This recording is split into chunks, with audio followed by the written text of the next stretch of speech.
శుభం భయ్యారు. కర్కాటక లగ్నం. కర్కాటక లగ్నంలో జన్మించిన వాళ్ళకి ఏంటంటే 6వ స్థానం ఆరోగ్య భాగం అనుకుంటే ఖచ్చితంగా ధను రాశి ఉందన్నమాట. ధనురాశి శరీర భాగం దగ్గర ఉంటే దిగువ భాగంలో తొడల భాగంలో ధను భాగం అంటామన్నమాట. సో వీళ్ళకేంటి నరాలకు సంబంధించిన సమస్య రావడము, నడుము దగ్గర నుండి ఈ పాదాలకు మనకి తొడల భాగం వరకు ఉన్న ప్రదేశంలో కొన్ని అనారోగ్యమైన స్థితి తీసుకురావడానికి సంపూర్ణంగా అది సహకరిస్తుందని చెప్తున్నమాట. అయితే మన కర్కాటక లగ్నంలో పుట్టిన వాళ్ళు ఏంటంటే ఆరోగ్య విషయానికి వచ్చినప్పుడు ఆ భాగంలో ఎటువంటి దోషాలు ఉన్నప్పటికీ దాన్ని నివృత్తి చేసుకోవడానికి గట్టి ప్రయత్నం చేయాల్సిన అవసరం పడుతుందన్నమాట. అయితే కర్కాటక లగ్నం చంద్రుడి యొక్క లగ్నం, అధిపతి చంద్రుడే ఉన్నాడు. ధనుసుకి మళ్ళా అధిపతి గురుడై ఉన్నాడు. వాళ్ళిద్దరూ ఒక మిత్రభావంతో కలిగి ఉన్నవారు. అంచేత అక్కడ మళ్ళా ఆ కర్కాటక లగ్నానికి సంబంధించిన 6వ ధనురాశిలోని ఒక చక్కటి గురువు కానీ ఉంటే సంపూర్ణ ఆయుష్తో సంపూర్ణ ఆరోగ్యంతో జీవన విధానంతో కలుగుతాడు. 80 నుండి 82 సంవత్సరాలు కూడా బతుకుతారని చెప్తానమాట. అటువంటి కర్కాటకంలో కానీ లగ్నమై ఉండి ధనురాశిలో కానీ ఒకవేళ రవి అనే గ్రహం ఉన్నా అనుకోండి, అక్కడ కొంత ఆరోగ్యంతో పాటే ఒక అనువైన చక్కటి ఒక స్టేటస్తో కూడిన యోగాన్ని కూడా ఇచ్చే అవకాశం ఉంటుంది చెప్తున్నమాట. అక్కడే ఒక పాపగ్రహం శని లాంటి వాడు ఉన్నాడు అనుకోండి, శని ఆల్రెడీ ఎగ్జిట్ పార్ట్ ఆఫ్ బాడీలో ఉండేవాడు అని తెలుస్తున్నాం అనుకోండి.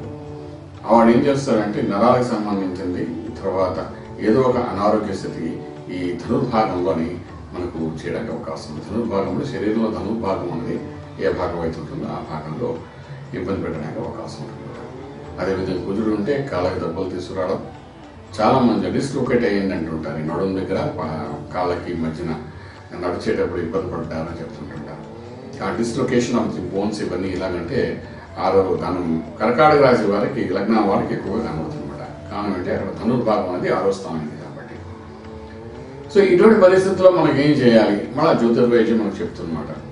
చక్కగా దానికి సంబంధించిన సాధన చేయాలని, దానికి సంబంధించిన మంత్రసాధన చేయాలని, అదేవిధంగా రత్నసాధన చేసుకుంటూ కొన్ని కర్మలు దానికి సంబంధించిన వరకు చేసుకుంటూ వెళ్తే గురువు దానికి అధిపతి కాబట్టి గురువు సంబంధించిన మంత్రశాస్త్రము, అదే గురువు సంబంధించిన కొన్ని కర్మలు చేసుకుంటూ సేవా కార్యక్రమాలు చేసుకుంటూ వెళ్తే డెఫినెట్గా ఆ భాగంలో మనకు రాబోయే కాలంలో వచ్చే ఇబ్బంది నుండి మనం బయటపడడానికి అవకాశం ఉంటుందన్నమాట. ఈ జ్యోతిషాస్త్రం ఏం చెప్తోంది అంటే, ఒక సమస్యని ఒక సమయంలో వచ్చే అవకాశం ఉంది, మీరు జాగ్రత్త పడండి అని ఒక గైడ్లైన్స్ ఇవ్వడానికి ఈ జ్యోతిషాస్త్రం చాలా ఉపయోగపడుతుందన్నమాట.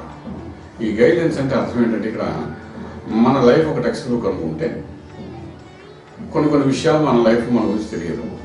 ఒక టెక్స్ట్ బుక్లో చూడండి, ఒకసారి పట్ల పదానికి అర్థం తెలియకపోవచ్చు. వెంటనే మనకి ఎవరిని అడగాలో అర్థం కాదు. వెంటనే మనం రిఫరెన్స్ కోసం గైడ్ తీసుకుంటాము. ఆ రిఫరెన్స్ తీసుకుని దాన్ని అర్థం చేసుకుని ముందు చదువుకుంటూ వెళ్తుంటాం. అదేవిధంగా మన జీవన విధానంలో కొన్ని సమస్యలు వచ్చినప్పుడు ఆ పరిష్కార మార్గం ఎలాగో మనకు తెలియనప్పుడు జ్యోతిష్యుడు అనేవాడు ఒక గైడ్గా మీకు ఉపయోగపడతాడు. ఈ సమయంలో ఈ సమస్య రావడానికి కారణం ఈ గ్రహాల ప్రభావం జరుగుతుందండి, మీరు ఇటువంటి క్రియలు చేసుకుంటే మీకు బాగుంటుందని చాలా అద్భుతంగా చెప్పేవాడే జ్యోతిర్వైద్యం అన్నమాట.